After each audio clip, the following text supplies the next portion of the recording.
कब मिलेगा इंसाफ? लगातार हत्याओं से परेशान है प्रतापगढ़। सौरभ विश्वकर्मा मोनू भी दबंग और अपराधियों का शिकार बना। उनके परिजन इस समय इतना दुखी हैं कि उनका बेटा इस दुनिया से चला गया।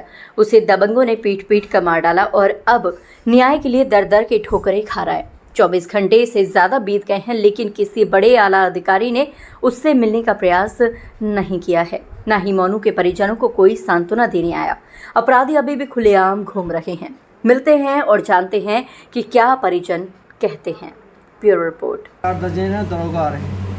हाँ सजे में क्या डंडा होती मारे हैं तो या तो बात करिए। बड़ा ही बेटा ने गठाई मारे हैं तो पूरा मार पैर टूट गया। काम नहीं करता तो नहीं हमका वीडियो में ज्यादा ए हमका यहाँ पर तीन के साथ में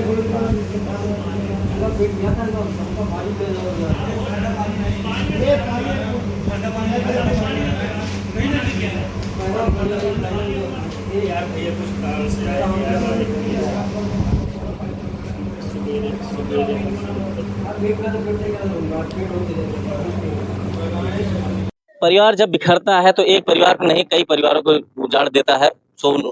मोनू जो सौरभ खत्म हुए हैं, उनकी शादी भी हुई थी, उनके ससुर जी हमारे साथ में हैं। अब उनका परिवार तो बिखरा है, लेकिन उनकी पत्नी और बच्चे भी होंगे, तो उससे बात करते हैं। भैया, मोनू के जो दुखद घटना आपने सुना, अब क्या कहेंगे इसमें? मैं तो आपका दुख मतलब बांट नहीं सकता, लेकिन क्या कहेंगे आप? इस घटना में सबसे पहले मतलब 3-4 महीने पहले वो लोग आके यहाँ पर फायरिंग किए थे। जो पहले के ब्लॉक प्रमुख हैं बड़े तिवारी और उनके दरोगा तिवारी, 2 लोग हैं। उनका नाम जब इन्होंने बताया है, वीडियो बना है, यहाँ फायरिंग किए थे। पुलिस को सूचना भी दी गई थी लीलापुर थाने पर, लेकिन उस समय पुलिस ने कोई कार्रवाई नहीं की। अगर कार्रवाई पुलिस उस समय की होती तो आज ये दिन देखने को न मिलता। मतलब आपका आरोप है कि अगर पुलिस ने समय रहते कार्रवाई की होती, उनके ऊपर कुछ दबाव डाला होता, तो दोबारा वो घटना करने के न सोच सकते। हाँ, न सोचते। और वो ऑफिस से आ रहे थे, 12 तारीख को उनका जन्मदिन था। 12 तारीख को ये लोग पार्टी में शामिल भी हुए, साथ में खाना खाए। दूसरे दिन 13 तारीख को आ रहे थे, 6:53 पर डीएसओ सर से बात हुई और 7:30 बजे इन लोगों ने मिल करके सोनू को बहुत बेरहमी से मारा है और मारने के बाद इनकी हत्या कर दी है। ये लोग मृत समझकर छोड़कर भाग कर चले गए और इनको जब अस्पताल ले जाया गया तो वहाँ पर बयान दिए बड़े तिवारी जो प्रमुख हैं, इनके पुत्र। और ये सारा जो घटना हुआ है, अंजाम हुआ है ब्लॉक प्रमुख के इशारे पर हुआ है। मतलब इनका इतना कॉन्फिडेंस बातें ऐसा क्यों कह रहे हैं कि उनके इशारे पे हुआ है, उनके कहने पे हुआ है?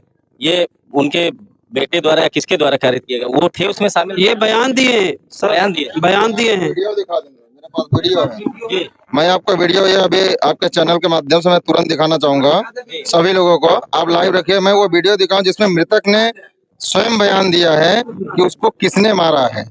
उसमें बाकी लोग गमछा से अपना मुंह बांधे हुए थे, बाकी एक लोग नहीं बांधे थे। ये आप देखिए वीडियो, आप ये वीडियो देखिए। बिल्कुल, ये वीडियो मैं प्रसारित करूंगा, मैं दिखाना चाहूंगा। ये सोनू है, सौरभ है, मोनू है, सौरभ।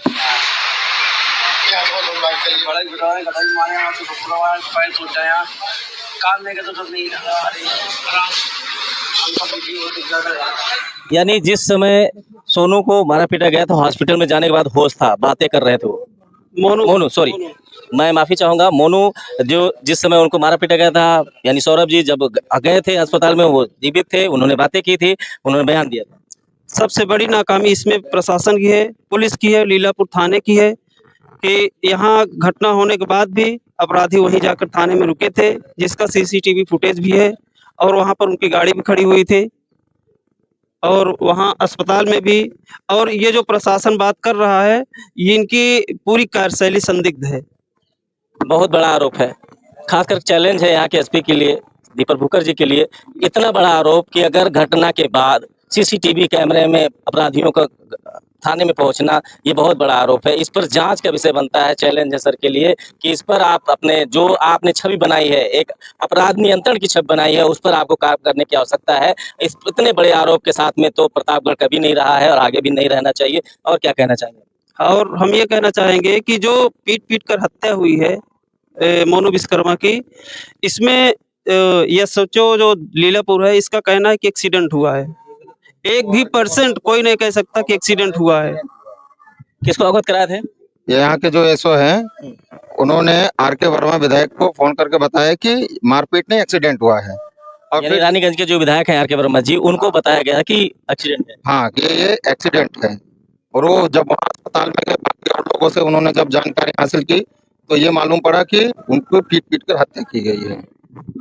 ये दर्द जो आप देख पा रहे हैं, ये गमगीन चेहरे जो आप देख पा रहे हैं, ये सिर्फ मोनू विश्वकर्मा की बात नहीं है। उनके लिए ये बात तो, उनके लिए तो दुख है ही है, लेकिन जो ये गलत बातें बताई जा रही हैं, जो तथ्यों को छुपाया जा रहा है, अपराधियों को बचाने का काम किया जा रहा है, उससे ये ज्यादा दुखी हैं। ये दुख तो बहुत बड़ा है ही है, लेकिन उससे बड़ा दुख ये है कि अपराधियों को बचाने का काम किया जा रहा है। और कुछ क्या कहेंगे भैया, आप तो दोनों परिवार से जुड़े हुए हैं, आपकी बेटी भी थी और वो और आपके दामाद थे, और एक परिवार तो वैसे भी ये परिवार भी उजड़ गया, हमारा भी परिवार उजड़ गया। हम प्रशासन से और योगी आदित्यनाथ जी से, यहाँ के माननीय क्या कहते हैं, डीएम साहब और कप्तान साहब भूकर जी से मैं निवेदन करता हूँ कि जितने भी अपराधी हैं, जो लोग इसमें शामिल हैं, सबका एनकाउंटर किया जाए।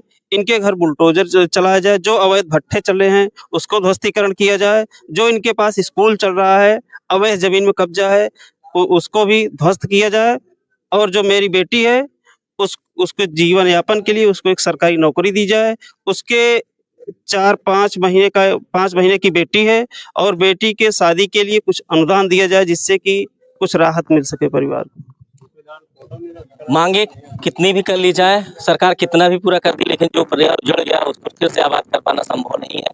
हाँ, सीख ली जा सकती है, इस घटना से सीख ली जा सकती है। जो अपराध प्रतापगढ़ में होना बंद हो गया था, जो फिर से पनप रहा है, उसको बिल्कुल नस्तोन्मुक्त करने का काम करना चाहिए। यहाँ के एसपी साहब को, यहाँ के डीएम साहब को निर्देश देना चाहिए, और माननीय योगी आदित्यनाथ जी को स्वयं संज्ञान रखना चाहिए प्रतापगढ़ की चीजों पर, और यहाँ पर जितने भी अपराध हो रहे हैं उस पर लगातार नकेल कसने का काम करना चाहिए। बाकी बहुत सारी बातें हैं, जितनी भी दर्द की बातें मैं पूछूंगा उतने ही दर्द निकल के आएंगे। ये घटना अविश्वसनीय है, और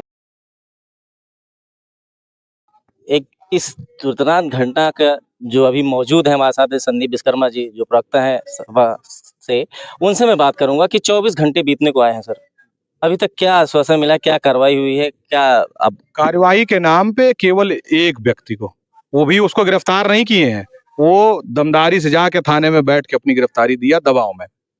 उसको रिश्तेदार की तरीके से उसको चाय नाश्ता व्यवस्था कराई जा रही थी, उसके सिवा कोई कार्रवाई इतना जन आक्रोश है यहाँ पर देखने को मिल रहा है। और ये जो हत्या हुई है, सज्जन व्यक्ति थे मोनू विश्वकर्मा, उनके बारे में बहुत अच्छा बोला जा रहा है, लेकिन कोई बिना लड़ाई झगड़े के ऐसे कैसे मार देते? 4 महीना पहले इनके बिटिया का, मोनू के बिटिया का निकासन था, ठीक है, निकासन था। उसी दिन रात में ये संजय तिवारी, जो इनके जिन लोगों का नाम है, ये दरोगा वगैरह, ये लोग यहाँ पर घर पे चढ़ के फायरिंग किए, 4 फायरिंग किए, गाली गुप्ता, जान से मारने की धमकी दिए। और पीड़ित परिवार, खासकर सौरभ विश्वकर्मा और मोनू ने अपना एप्लीकेशन उच्च अधिकारियों तक पहुंचाया, लेकिन कोई कार्यवाही नहीं हुई। अब बात केवल इतनी सी थी कि मोनू के आगे विश्वकर्मा लिखा है जी, केवल विश्वकर्मा लिखा है, ये इतनी सी बात है। देखिए, ये अगर बात करें तो यहाँ की गवर्नमेंट की, तो वो कहती है कि मैं अपराधियों को मिट्टी में मिला दूंगा, तो क्या इस पर भी वही कार्रवाई होगी? ये वीडियो ध्यान से आप दिखा दीजिएगा, मैं फोटो दे दूं। ये है संजय तिवारी, ये देखिए, उसके बाद ये देखिए, ये है संजय तिवारी जिनका नाम है। ये मतलब भाजपा के इतने बड़े नेता का संरक्षण है, तो विश्वकर्मा समाज को न्याय मिलेगा? विश्वकर्मा समाज अब हिंदू नहीं है। आप भी विश्वकर्मा समाज से आते हैं, इसलिए ये पीड़ा है, या फिर एक परिवार उजड़ गया है इसलिए ऐसा बोल रहे हैं कि विश्वकर्मा समाज नहीं?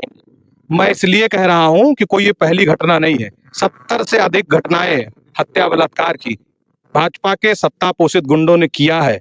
90% से अधिक इनके लोग हैं बाबा के संरक्षण वाले, और ये भी इन्हीं के संरक्षण में है, बाबा के संरक्षण में। नहीं तो आप बताइए, इतनी बड़ी घटना कर गया, और आप देख रहे हैं किस तरीके से बात चली। एक इंस्पेक्टर को हटाने के लिए, वही इंस्पेक्टर, जबकि डाइंग डिक्लेरेशन है बच्चों मृतक का, उसके बाद ये लोग जांच कर रहे हैं और परिवार से आके दबाव बना रहे हैं, कह रहे हैं कि ये एक्सीडेंट का मामला है, इसको एक्सीडेंट में परिवार। अभी अब आप लोग क्या चाहते हैं, क्या करने वाले? जब तक हम लोगों की जो मांगे हैं, पीड़ित परिवार की जो मांगे हैं, उसको ये लोग मानेंगे नहीं, तब तक हम अंतिम संस्कार नहीं करेंगे। ये चाहे गोली चलाएं प्रशासन वाले, चाहे बम चलाएं, चाहे लाठी चलाएं, हम लोग हटेंगे नहीं, क्योंकि हम लोग को तो वैसे भी ये हिंदू भी नहीं मानते और इंसान भी नहीं मानते, ये लोग कीड़ा मकोड़ा मानते हैं। भाजपा के सत्ता पोषित गुंडे, भाजपा के लोग और उन्हीं के शासन प्रशासन के लोग, आप देखें मैं किस मैं तरीके से मैं, बदल मैं रहा है। देख रहा हूँ कि यहाँ पर अब इतने रात गए, अगर इतनी जनसमूह इकट्ठा है तो कहीं न कहीं एक पीड़ा है, एक दर्द है और कहीं न कहीं ऊब चुके हैं घटनाओं से, ऊब चुके हैं यहाँ की हत्याओं से। हर व्यक्ति यहाँ पर इस समय परेशान है कि कहीं न कहीं उसके साथ भी कोई घटना हो सकती है। इसलिए आज सब लोग न्याय के लिए खड़े हैं और यहाँ पर अभी मैंने बात की इंजीनियर साहब से और उन्होंने अपनी बात रखी कि जब तक न्याय नहीं मिलता तब तक हटने वाले नहीं, परिवार के साथ में है। तो आने वाले समय में देखेंगे कि अब इस कार्रवाई क्या करती है, यहाँ की पुलिस क्या करती है, यहाँ के एसपी साहब क्या करते हैं, डीएम क्या निर्देश देते हैं, उन सब पे मेरी